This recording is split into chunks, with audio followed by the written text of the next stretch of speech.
किसान डेरा डाले हुए हैं। वहीं हमारे संवाददाता अनिल सैन ने कृषि राज्य मंत्री कैलाश चौधरी से खास बातचीत की है। इसका अन्नदाता आंदोलन की राह पर है। पिछले 7 दिनों से लगातार सड़क पर अपनी मांगों को लेकर आंदोलन कर रहा है।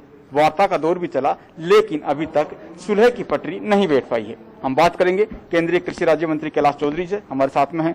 कैलाश जी, वार्ता का दौर 2 बार चल चुका है, तीसरी वार्ता का दौर होगा, लेकिन लगता है आपको कि कुछ सुलह बैठ पाएगी? ऐसा है कि ये जो बिल है ये किसान के हित में बिल है और किसान को आज़ादी देने वाले बिल हैं।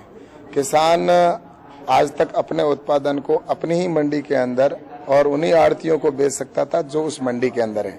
आज इस बिल के माध्यम से अब देश के किसी भी कोने में किसी भी व्यक्ति को मनचाही रेट के ऊपर किसान अपने उत्पादन को बेच पाएगा। तो ये 70 साल बाद किसान को आज़ादी मिली है। साथ ही कॉन्ट्रैक्ट फार्मिंग के माध्यम से किसान को अपने उत्पादन को बोने से पहले उसकी इस बात का इंश्योर हो जाएगा कि उसकी फसल किस रेट में बिकने जा रही है। तो इसलिए किसान को ये आत्मनिर्भर करने वाले बिल हैं। और आज जिस तरह से विपक्ष है इसका राजनीतिकरण करना चाह रहा है और पंजाब में विशेषकर इसका विरोध किया जा रहा है, जहां पर पंजाब स्वयं की मंडी के अंदर 8.5% टैक्स वसूला जा रहा है। तो इस बिल के अंदर ये भी किया गया है कि मंडी परिधि के बाहर किसी प्रकार का टैक्स भी वसूला नहीं जाएगा किसान से। हरियाणा सरकार के मुख्यमंत्री जो है, उनका एक ट्वीट आया था कि राजस्थान का जो बाजरा है यहाँ के किसान हरियाणा में बेचने के लिए पहुंच रहे, लेकिन उनका बाजरा नहीं बिकने दिया जाएगा। आप कह रहे हैं कि किसान अपनी फसल को कहीं भी बेच पाएगा। और कॉन्ट्रैक्ट की जहां तक बात है, कई राज्यों से ऐसा फीडबैक आया है कि कॉन्ट्रैक्ट के माध्यम से किसान को नुकसान हुआ है। ऐसा है कि कॉन्ट्रैक्ट की वजह से किसान को कैसे नुकसान हो सकता है? अगर किसी ने फसल बोई, मान लो उसका अगर अनार था और अनार की रेट अगर उसको फसल बोने से पहले पता चल जाती है कि मेरी फसल 30 रुपये के किलो के अंदर बिकी जाएगी और रेट उसके बाद में अगर डाउन हो जाता है तो किसान को 30 रुपये मिलेंगे। और अगर रेट बढ़ जाती है और ऐसे समय में अगर किसान चाहे तो अपने एग्रीमेंट को तोड़ के और बड़ी हुई दर पर वो किसान दूसरे व्यापारी को बेच सकता है। तो इसलिए किसान के हित का बिल है। किसानों का कहना है कि ये जो बिल है किसान संगठनों की मांग नहीं रही है। किसानों ने इस तरह के बिल की मांग ही नहीं रखी जो 3 बिल सदन में पारित किए गए। ऐसा है कि बिचौलियों को खत्म करने के लिए देश के अंदर पिछली जब से 20-25 साल हो गए किसान संगठनों के आंदोलन होते रहे और बिचौलियों को हमेशा खत्म करने की बात होती रही है।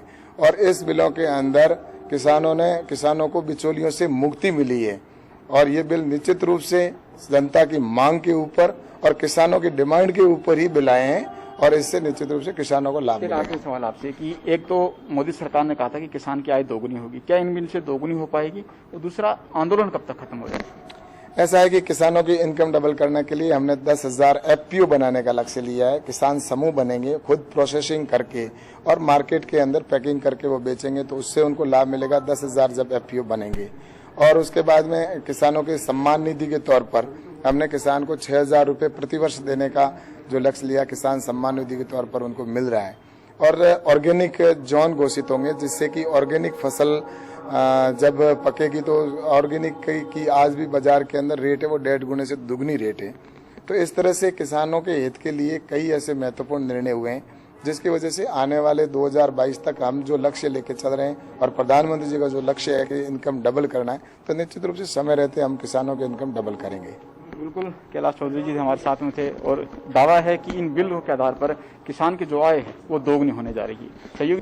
जन टीवी की लेटेस्ट अपडेट पाने के लिए हमारे चैनल को जरूर सब्सक्राइब करें और नोटिफिकेशन पाने के लिए बेल आइकॉन दबाएं।